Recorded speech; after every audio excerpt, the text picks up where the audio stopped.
Hello and welcome to the Storytelling and Tabletop RPG series. I am Poet and thank you for joining me in this exciting adventure. In this series, we will examine what storytelling is and in what way it is connected to tabletop RPGs such as D&D, Shadowrun, Pathfinder, Genesis, Savage Worlds, and all the other big and small games out there. But why tabletop RPGs in particular? There are two reasons for that. Firstly, I am playing tabletop RPGs for more than 11 years now. Over the years, I tried to learn as much as possible not only about the games I played, but the design choices behind them. When I started to design and publish my own games, I recognized the potential to shine more light on these ideas. Secondly, storytelling is the oldest game we as humans have ever played. Well, this might be true, but it also could be throwing rocks at a woolly mammoth until one of us got stumped. However, humans don't have to be the smartest to survive. No matter the age of the game, it is most certainly the most important one out there. I combine these topics because talking about each on their own would be too much. By connecting them with each other, we have a clearer focus and will discuss only those topics that are reasonably intertwined. However, there may be one or two episodes that diverge from this rule, depending on how you guys feel.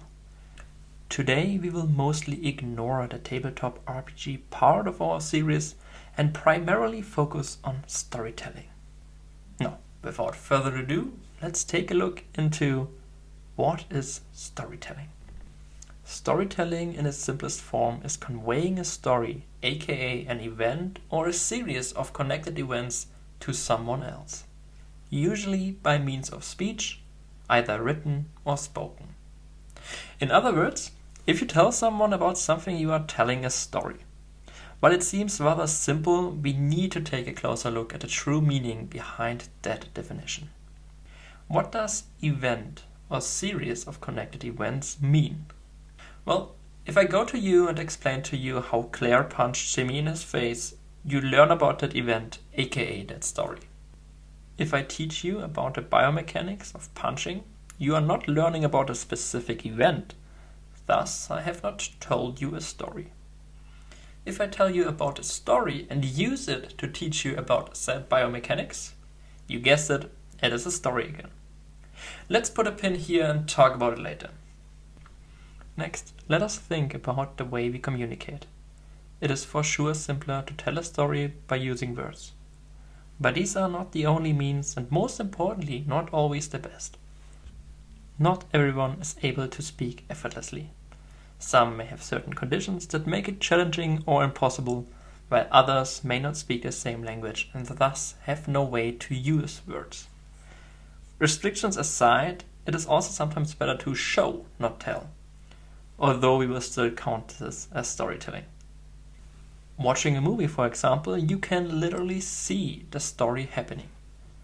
Even a single picture may tell you a whole story. However, this story may be different to everyone. Let's put our second pin here and come back to it later. Lastly, we do not have to tell a story about an event that has happened, either fictional or real. It can be an event that is happening or even that can or will happen. And not just in a sci-fi way, but in a day-to-day kind of way. Have you ever been sold something? More specifically, have you ever been sold something abstract? Some of you might have put money aside for rough times in the future.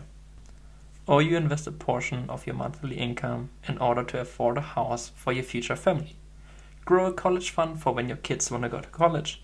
Or have insurance to protect yourself when the shit hits the fan. I do not say that you made the wrong choices. Don't get me wrong, it is important to take financial responsibilities, even if it sucks to be an adult.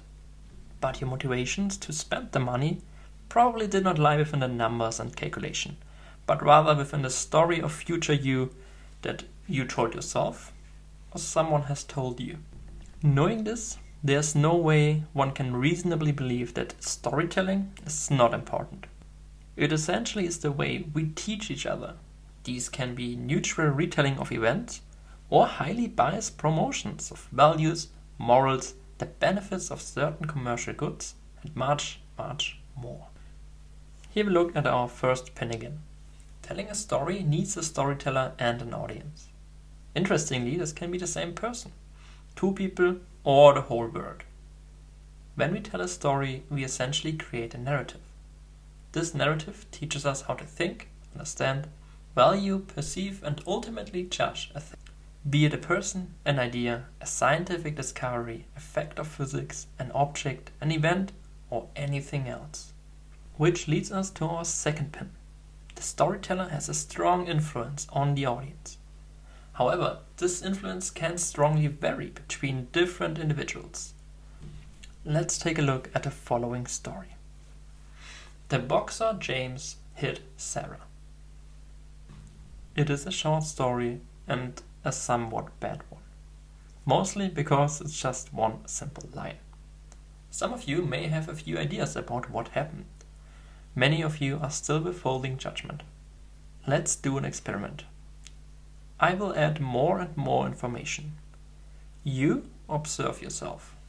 When do you change your opinion on what happened? And when do you think you can make a final judgment? Sarah hit James in the past. James is only 8 years old. Sarah believed James was aggressive. Sarah was carrying a rifle. Because of James' hit, Sarah fell to the ground. Sarah shot with her gun before James hit her. They were both in the forest. James has to obey Sarah's commands. Sarah forgave James after she stood up. Sarah is a hunter. James is a dog. James brought back a hunted animal and ran against Sarah, who fell. The animal was shot by Sarah beforehand. Sarah trained James since his birth 8 years ago. Now, all of you, or at least most of you, knew something was up. Because you were focused on the story and the fact that I might have some hidden agenda to portray a certain picture. The reality is, most of the time we do not take so much effort in listening, especially if a certain understanding of a story leads to confirmation of our own biases. While in life and in your own political opinions, it is important to reflect not only on your biases, but the origins of them. For the purpose of our series, we will use this inherent flaw of the human mind. These schemes, the way our brain simplifies life and creates expectations for how things should work, are important for every storyteller. It makes it easy to tell a story, be it for the purpose of conveying facts, worldviews, morals, or most importantly for this series, telling stories for fun. Today we learned that telling stories can happen through different means and have different purposes. It is important to know who is the storyteller and who is the audience. Stories can teach you how the world works, be it factual or cultural. Stories can be told by oneself to oneself or be shared as a greater narrative within parts or even the whole world.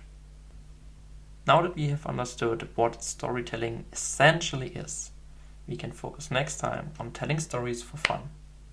Why do we do that and how does it work?